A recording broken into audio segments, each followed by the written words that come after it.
昨天我们讲了前记者刘虎的故事啊，今天我再想讲另外一位记者的故事。这位记者的名字呢叫做韩福涛，新京报的首席记者。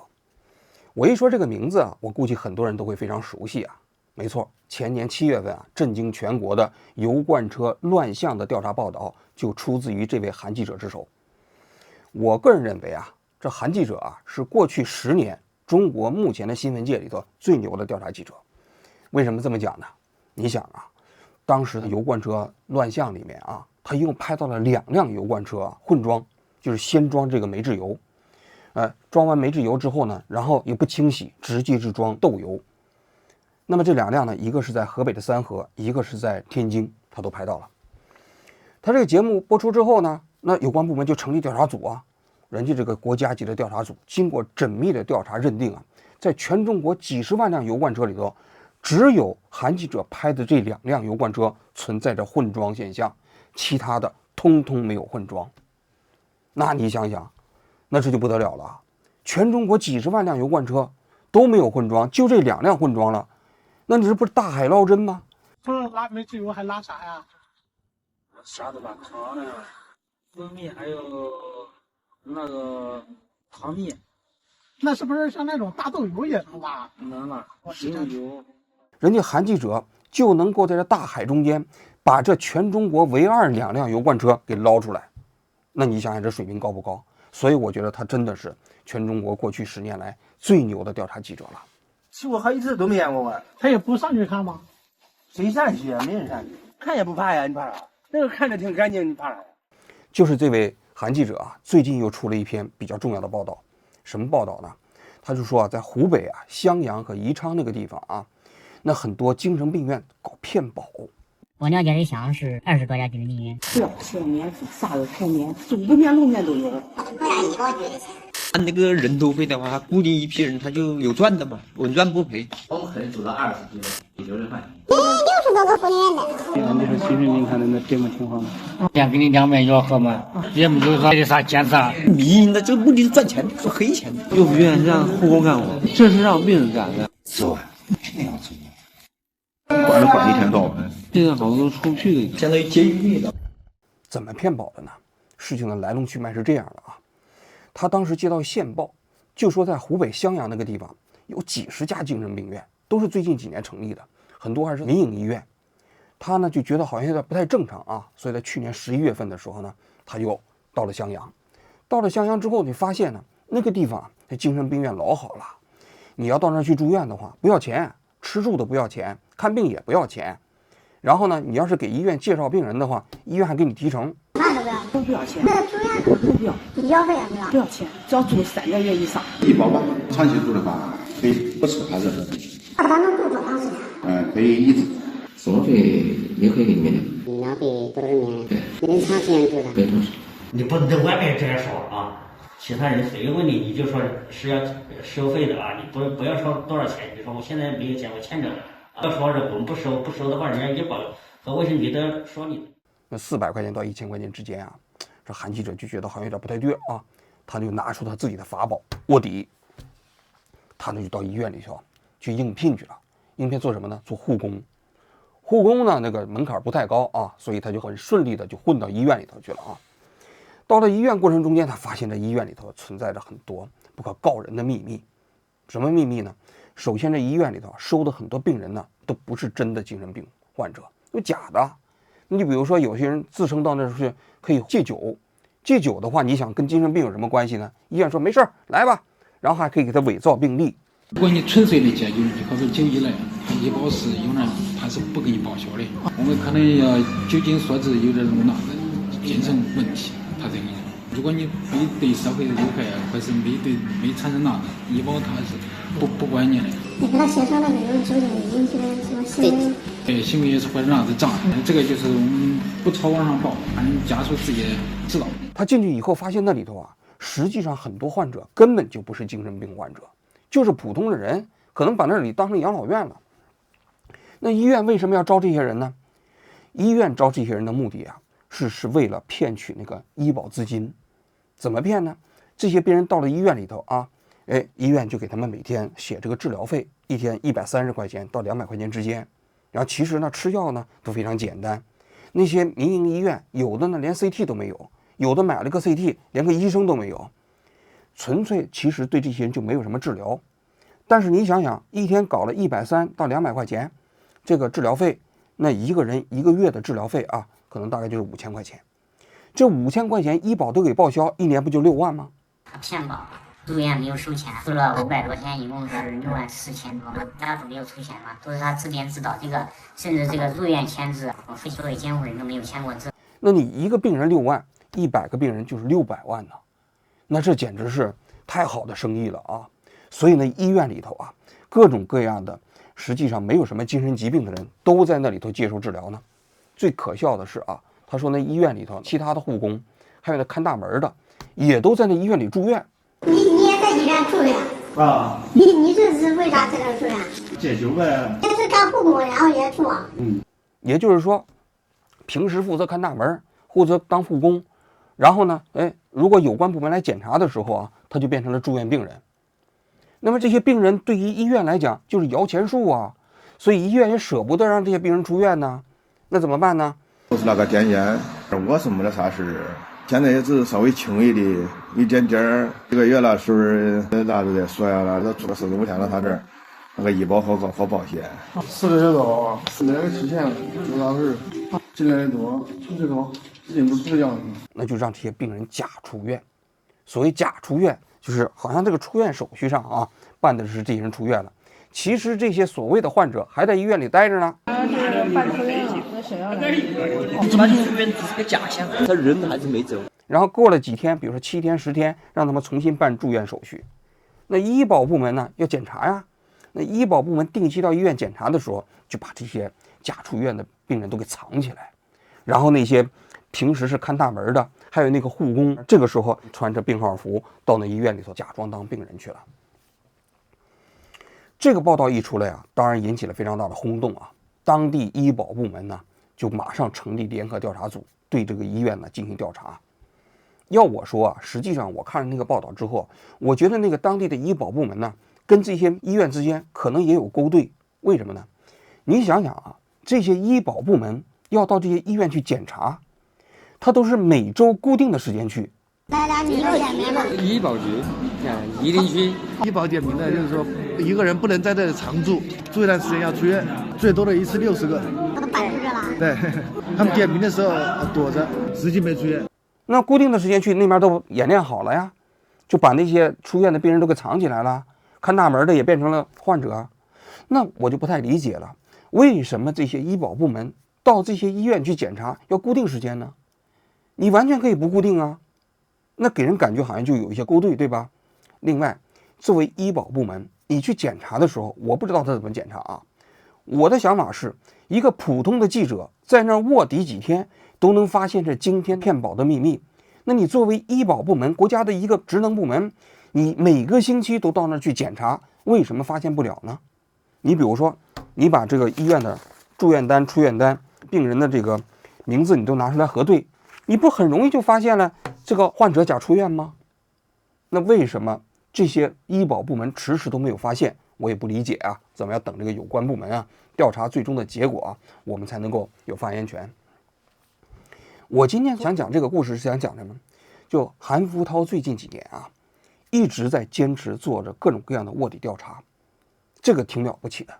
因为大家都知道啊，中国这个新闻界的黄金时代是上个世纪90年代，我当年赶了一点点尾巴，然后进入到2010年之后啊，全中国的调查记者啊，以及调查性报道啊，就进入到了一个非常急剧的衰落时期。所以我在2015年的时候，不也从中央电视台辞职了吗？确确实实没法干了。你可以想象一下，2010年之前，焦点访谈还经常有一些负面报道，但是现在呢，全都是什么领航、什么亲自部署之类的，是吧？完全做不了了。但是就在这样一片肃杀之中，那么很多调查记者啊都转行了，有的呢就去到企业里做公关了。过去研究这个舆论监督，现在研究怎么防范舆论监督；过去研究怎么做调查报道，现在研究怎么防范调查记者报道。还有一部分呢就转行做了自媒体，是吧？然后就做各种各样的短视频呐、等等啊。坚守在这个岗位上的记者啊，已经非常非常少了。但是就是在这样一种状态之下，这韩福涛还在坚持在《新京报》这样的一个传统媒体里头啊做调查性报道，真的挺了不起的。那么最近几天呢，我看他的过去的朋友啊讲述过这个韩福涛的以往，我呢觉得他的经历啊挺值得跟大家分享的。所以我今天做这期节目就来介绍介绍韩福涛他为什么能够做这件事情。韩福涛呢是安徽利辛人啊，他呢毕业之后啊就在淮北那个地方电视台谋了一份工作。一开始啊他实际上也是临时工，跟我一样，我当时去中央电视台的时候也是临时工啊，没有编制啊。他呢就是因为喜欢新闻就进到了这个淮北电视台，说一个月一开始只有1000多块钱啊。混了几年之后呢，终于混上了正式编制。这对于很多人来说啊，这已经是相当好的一份工作了啊。但是好像在17年左右16年左右，他就离开了这个淮北电视台，只身来到了北京。为什么呢？因为在中国大家都知道，类似于像淮北电视台这样的一个地方性的媒体啊，你要做调查性报道是非常难的。而这个韩福涛啊，他就是喜欢做调查报道。他到了北京之后，先是去网易做了点短视频，他不喜欢这个嘛，但是干了一段时间啊，这个时候就成立了梨视频。梨视频成立之后呢，他就跑到了梨视频。梨视频这个栏目呢，刚开始啊成立的时候还是能做一些调查性报道的。我看 B 站上有一个人叫做是丧心病狂周公子，他当时就讲了，他当时也跳槽到了这个梨视频，而且他跟这个韩福涛成为了搭档，这2个人搭档呢，就做了当时常熟童工的调查事件。早上几点半起来？早上是10点上班了。10点吧，谁下班谁下班？谁下班谁下班？不完，这是不下班？他有时候能赶到2、3点。那么他就讲了，他说韩福涛怎么就知道这个信息呢？他说韩福涛有很多亲戚，他这个亲戚啊遍布全国各个行业。你比如说他常熟这个童工事件，他就有亲戚在这个地方曾经打过工，知道在常熟啊那个服装企业里面啊有很多就是童工。他说他经常做各种各样的卧底啊，他的很多亲戚埋伏在各行各业，所以说他做记者这些年啊，把他自己的亲戚啊那些资源都给榨干吃净了。于是呢，这哥俩就到了常熟啊。到了常熟之后呢，他看那常熟的服装厂，于是呢，这韩福涛就决定进工厂去卧底。卧底干什么呢？就在工厂里头就装那个纽扣。装纽扣说一天呢，那工作量非常高啊，说有几千个。说老韩进去之后呢，非常忙。那你想想，那资本家那人让你进去之后，又不知道你是记者，是不是？给你安排的工作量是很满的。说这老韩呢，完全没有什么时间呢去拍摄，只能在吃饭、上厕所的时间里头拿着密拍机拍一点这个厂里事情。而这个周公子呢，就在外面跟他接应。接应就是每天晚上2个人相约啊，在一个厕所旁边啊去接头。这老韩呢，把他白天拍的素材交给他。然后呢，这周公子呢，给他买一点什么外面的东西给他吃，因为那工厂里头实在没什么吃的啊。他说有一天，这老韩在那跟他交接的时候，还一脚踩到那粪坑里头了，结果呢，那身上都是屎，然后带着屎又回到那个工厂里头啊。所以大家可以看到了，这调查记者的工作是非常难干的。后来他的媒体报道之后，就这个报道之后，在全国引起了非常大的反响。那大家都知道，在常熟这么发达的地区，有那么多童工在工厂里打工。我看后来有一篇报道讲到了，这韩福涛实际上他自己也受到了非常大的这个内心的煎熬。为什么呢？因为他卧底的过程中间，那出现在他影片里头那些人都对他没有戒心，就给他讲了很多这个行业的秘密。但是节目播出之后呢，这些人可能就成为了首当其冲的受害者。尽管他们在这个节目中间可能呢也是因为各种各样的原因，比如说童工嘛，对不对？报道完之后呢，他就没办法在这干了。他自己内心呢，其实也挺煎熬的。梨视频这个栏目组啊，后来呢，因为它本身呢是一个市场化运作的媒体嘛，搞调查性报道呢不是他们的长项，搞了2年之后呢，就搞不下去了。就在这个过程中间，这个老韩呢就从梨视频跳槽到了新京报。据这个周公子讲呢，他从梨视频到这个新京报啊，还是降薪的。因为梨视频是个市场化媒体嘛，收入挺高的，但是到了新京报呢，收入下降了一半，而且他到了新京报一开始啊，也只是让他剪短视频，并不让他做调查性报道。但是他为什么愿意去《新京报》呢？就是《新京报》离调查性报道更接近，更有可能做这一行，所以他宁愿降薪都到《新京报》去做这个《新京报》的记者。后来呢，《新京报》那个地方他做了一段时间的短视频之后呢，就转到了这个《新京报》的社会部。社会部那个地方呢，就更容易做调查性报道，只是他必须从一个视频记者转行做一个文字记者。到了《新京报》的社会部之后啊，这些年呢，连续做了大量的暗访卧底的报道。你比如说，当年2021年那疫情期间，我还记得啊，那不是当时北京有一个餐厅，他当时就宣传他们那什么蟹肉堡，然后都是新鲜杀的螃蟹，但是有很多消费者说，吃完他们那个螃蟹之后啊，就拉肚子，但是又没办法证明是这个餐厅搞的。他当时看完这个信息之后，搜集了很多网上的信息，一排比，觉得高度怀疑这个餐厅有问题。这老韩就拿出他的卧底法宝，就去跟北京一共18家分店，一家一家去应聘，到那里去打工啊。因为他常年啊做卧底，什么工种都干过，所以呢，他最终就在那个北京凯德茂那家分店应聘进去了。到那里切菜啊，说一天切400-500斤土豆，然后呢，他说他里面穿一身衣服，外面还得穿一身衣服，几天下来身上都捂成痱子了。夏天的时候啊，但是他拍到了很多关键的视频，比如说土豆都烂了，然后呢蟹根本就是死蟹，冒充活蟹，整个这些过程全部拍了下来。那么2021年的8月份的时候，他们《新京报》呢把这个稿子上报了，出刊了。出刊的当天，他们其实还做了一手准备，就那天派记者就在这些餐厅的门口啊等着，看他们有没有往出扔东西啊。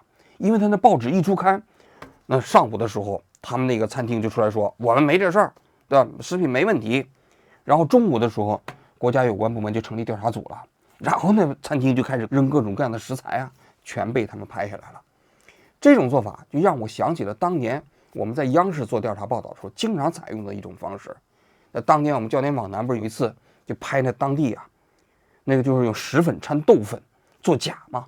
拍完了之后呢，那我们的当时的记者呢就给当地打电话，说我们中央电视台焦点访谈记者啊，想到你那个地方去做调查。其实这个时候呢，这记者就是把摄像机就架好了在那村子里头，然后呢就对着这个大喇叭。结果那记者电话打完之后没一会儿，村子里大喇叭就开始喊了，他说大家赶紧注意啊，这个注意之后，这个中央电视台的记者要采访，赶紧把你们那东西都收起来啊。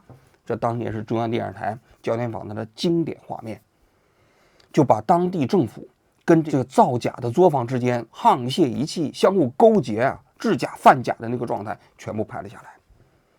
所以《新京报》当时做的这个调查，我当时看的时候，我也觉得其实让我回想起来了当年中央电视台啊那个激情燃烧的岁月。不过要说这个韩记者啊，影响最大的报道啊，那无疑是2024年啊，就是这个油罐车乱象的报道。这个呢 ，B 站的那个周公子也讲了一些啊，他调查的内幕。他讲到，其实这个线索啊，是来自于这个周公子啊 ，B 站的一个粉丝。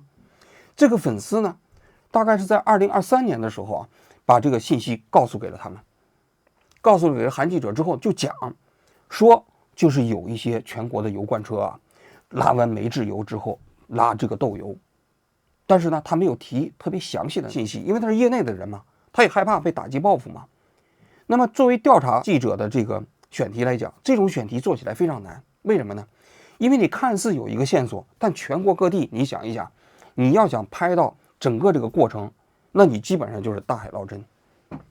那么在2024年的5月份啊，这韩福涛就自己开着自己的电车，就到了宁夏的宁武。宁夏的宁武那个地方有全国最大的这个煤制油中心。煤制油就是把这个煤啊，经过一系列的裂解呀、压制啊，就生产出一些油品呐、化工制品呐。他为什么到那儿呢？因为那个地方的油罐车先拉完煤制油，然后到全国各地方之后卸完之后，才有可能拉豆油嘛，拉食用油嘛，才有可能拍下来嘛。但是你想想，这个地方他人生地不熟，他就开着自己的电车从北京开到了宁夏的宁武。说前半个月的时候非常非常的沮丧。他就跟嘛，就用那种非常笨、非常傻的方式来跟。那这边出了一个油罐车，他从宁夏的宁武一直跟到河北，然后又跟到江苏，跟到江苏之后，他发现那个车又去浙江了，他就不敢跟了，因为他不知道会跟得多远嘛，回程的路太远了，他都是以宁武为核心嘛。还有的车他跟到了河北之后，那车停了好几天也不装，最后没办法呢，他也不知道出了什么问题，就又回去。后来就是当时给他提供线索那个线人呢，就跟他说，他说你真的没有必要这么装，他说有个 APP， 这个 APP 可以查到全国所有的油罐车的即时定位信息。哎，他把这个付费加入了这个 APP 啊，这样的话他跟车不需要一直跟着了，他看着这个油罐车那个位置，他其实跟汽车过程中间他能找到这辆车就可以了。那么一开始那油罐车休息的时候，他才能够去充电，然后呢他自己吃点东西，他怕跟丢车啊。最后他前半个月基本都住在这个汽车里。后来终于到了这个1个多月的下半部分的时候，他终于拍到了一些关键的信息，也就是2024年的5月18号拍到了一辆汽车，先是拉完了煤制油，5月21号又在三河市那个地方拉了豆油。他不但拍到了这个汽车进了厂区，然后中间也没有清洗，拉了豆油，而且呢从厂区出来之后，那个进货单顶上都写着他拉的就是豆油。后来在5月24号在天津又拍到了一辆汽车，卸完了煤制油之后，又去把车开到了中储粮的仓库里头，又拉了豆油35吨。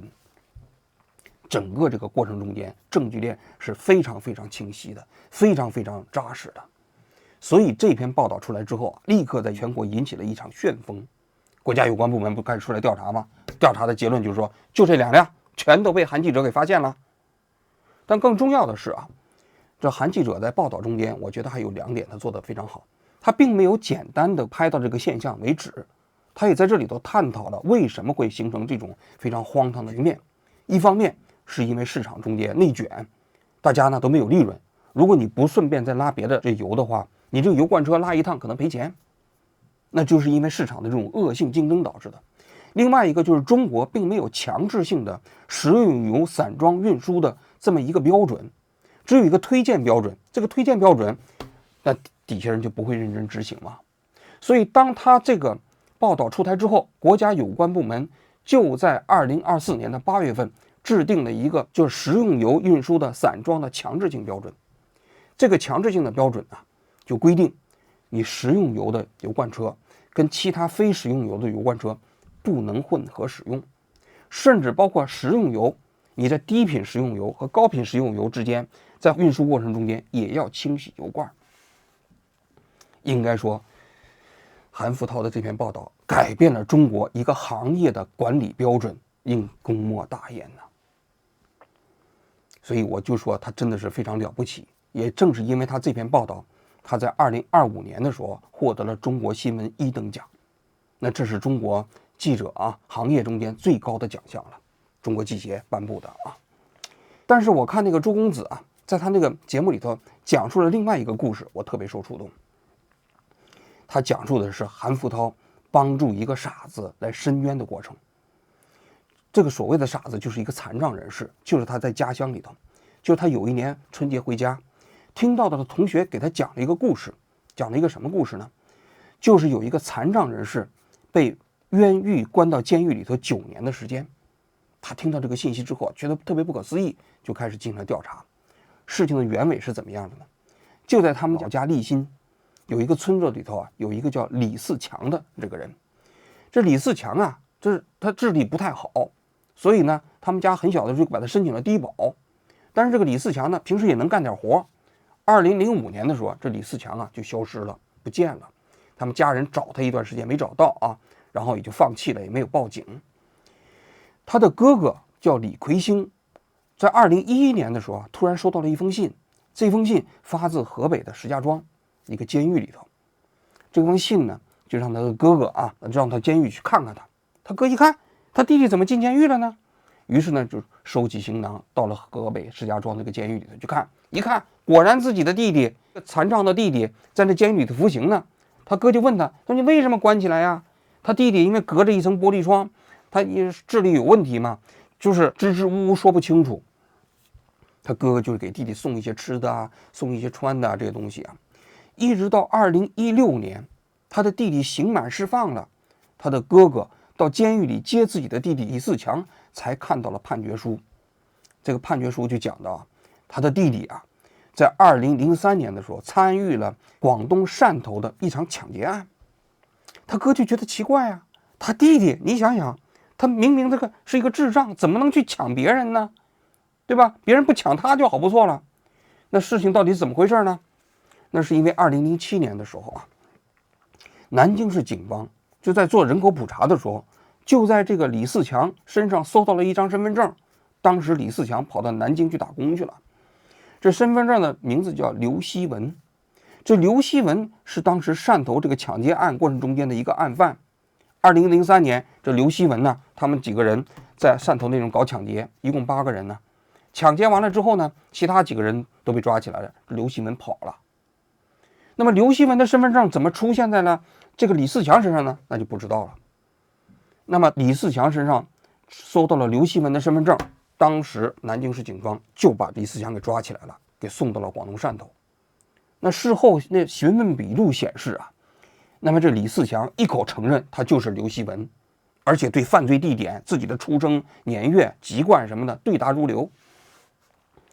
那么后来啊，他们在申诉的时候看到这个案卷的时候，这李四强的哥哥都觉得不可思议，说他的弟弟连自己的生日都说不清楚，他怎么能知道刘希文的这个生日呢？那后来他弟弟就讲了，他打他呀，把2颗门牙都打掉了。你要说你自己叫李四强就打你，你必须承认自己叫刘希文。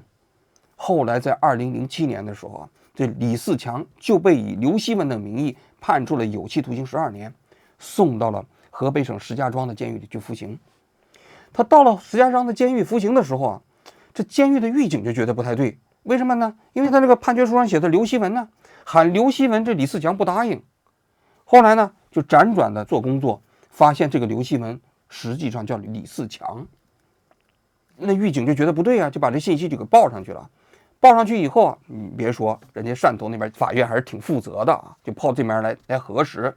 核实完之后呢，还拿着照片找到这个李四强的母亲，当时让他辨认。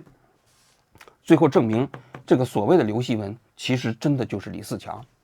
按道理来讲，这时候应该把这个李四强给放了吗？没有。人家这个汕头市法院出了一个裁决书，说这个李四强啊，他是冒名顶替刘希文参与了抢劫，于是就把这个所有的判决书中间的刘希文的名字全部换成了李四强。李四强又在监狱里头名正言顺的开始服刑，一直到2016年刑满释放。刑满释放回来之后啊，那村子里一听说这2003年在广东汕头那个地方抢劫，大家就觉得奇怪啊。因为他弟弟2003年的时候在村子里啊，没有时间可能去犯罪啊。他哥哥呢也觉得自己的弟弟特别冤枉，于是就找来律师，想替自己的弟弟来申诉。这个时候出狱的李四强啊，已经身患重病了，肺结核。回家之后的2个月的8月31号，他就去世了。据说是临去世之前，律师刚刚给他做完了笔录，他当时还跟他哥哥说你厉害。这之后呢，律师就帮着这个可怜人去申诉，结果呢，人家汕头市的法院就驳回了，说就是他冒名刘希文犯的罪，他哥哥呢李辉星呢，一个农民呢，也没有多少文化呢，就向当地的法院呢去申诉，申诉了几年都没有效果，直到2021年遇到了这个记者韩福涛。韩福涛看完这个案卷之后啊，他觉得这件事情啊，光靠申诉是没有用的。他于是决定自己去做调查。他怎么调查呢？他就到了南京，找当年抓这个李四强的那个地方。那房东当时找到了，房东找到了说都不认识他，那当时一无所获啊。后来他好不容易找到了，就是当年刘希文那个案件过程中间的同伙。那当时有8个人一起犯罪嘛，这些人多数也都刑满释放了。他找到了首先一个叫李广的人，他给他看照片，他说这个人根本就不是刘希文嘛。而且这个人呢，我们也不认识，也没有参与我们的犯罪，给他写下了证明。但是孤证没有用啊。后来一直到了2022年，有另外一个犯罪分子啊出狱了，他又找到了这个人，这个人又跟他讲，他说这个人我们根本不认识，也没参与我们的犯罪，参与我们犯罪的就叫刘希文。而这个时候刘希文呢，还在家里头逍遥法外呢。拿到了这些证据之后，这韩福涛就跟李奎兴，也就是李四强的哥哥，一起到公安局去举报。公安局呢就紧急出动，把刘锡文给抓起来了，真凶落网。按道理来讲，真凶落网，这个李四强的案件总应该平反昭雪了吧？依然没有啊。那么这个时候，韩福涛呢就把这个报道写出来了。但是写出来之后呢，这个报道就发不出去。大家都知道，在中国啊，很多你做完的节目，可能各个方面都没有问题，但就是报道不出来。就在万般无奈之下，这韩福涛做了一件事情，他把这个资料给了自己的媒体同行。于是乎，在2023年的2月份，北京青年报率先报道了这件事情，李四强的冤案。北京青年报报道的当天，广东省的高级法院就宣布接受这个案件的申诉。你想想，这就是媒体在中国舆论监督的力量。2024年，李四强的申诉案重新进行了审理，审理的结果就是裁定李四强无罪。后来呢，李四强他的亲人被赔偿了234万的国家赔偿。我看完这个故事的时候，我特别感慨，为什么呢？因为你看这个韩福涛这个记者啊，他虽然说他在这个过程中间他做的是新闻，但实际上他对这些社会的弱势群体，包括这个社会中间的底层的人群呢，他实际上不仅仅是在做新闻，他也帮助他们在改变命运。那个丧心病狂周公子就讲到，他说当年有一段时期，就是申诉没有用，自己的报道又做不出来，他拉着这个李四强的哥哥就到广东汕头那个地方去申诉，一开车开10几个小时。那你说这是他分内的事情吗？显然不是，他可能纯粹出于对这个不幸家庭的同情。讲完这个韩福涛的事情啊，最后我想讲几句话。我个人觉得啊，就是一个社会中间这种调查性的记者啊，是社会的眼睛。你就比如说韩福涛做的骗保的事件，这骗保的事件骗的是什么？骗的是我们中国每一个人交社保的钱。但是由于这些精神病院利用自己封闭管理，利用精神病相对特殊的这样一种诊疗的标准比较模糊这种情况，大肆的骗取国家的医保。但是这些国家的医保的资金现在原本就非常紧张，如果被这些蛀虫都骗光了的话，那你想想，那不是整个国家将来的医保的兑付不就会出现更大的问题吗？所以调查记者实际上就是一个社会的眼睛，他会发现这个社会运转失灵过程中间的黑暗，同时他也为那个社会中间最弱势的群体，在寻求不到救济途径的时候给他们提供一份可能的这种希望。大家可以想象一下，李四强这个冤案，如果没有韩福涛长达2年左右孜孜不倦的奔走报道，他们这一家的命运可能就此也就这样了。但是正是因为韩福涛他自己的这个报道，让一个最终死去6、7年的人终于获得了平反昭雪。节目的最后我想说一下，调查记者他们拍摄的过程中间可能看到的往往是这个社会中间的黑暗，但他给予这个社会的往往是光明。为什么呢？因为一个社会总有黑暗和光明。如果我们只能看见一个社会的光明，那么这个社会中间的黑暗将永远是黑暗，没有机会得到改正，而在黑暗中间的人群将永远生活在绝望之中。这就是调查记者在一个社会中间独特的价值吧。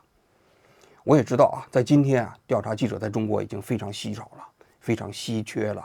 有人说他们比大熊猫还要少，因为中国的大熊猫有人统计还有600多个，但是中国的调查记者可能现在加起来连100个都没有了但是当我看到韩福涛在这个满世界都在追求流量的这个时代，他没有转行，还在坚持在新京报用最传统的方式做着调查性的报道，我个人觉得他非常了不起。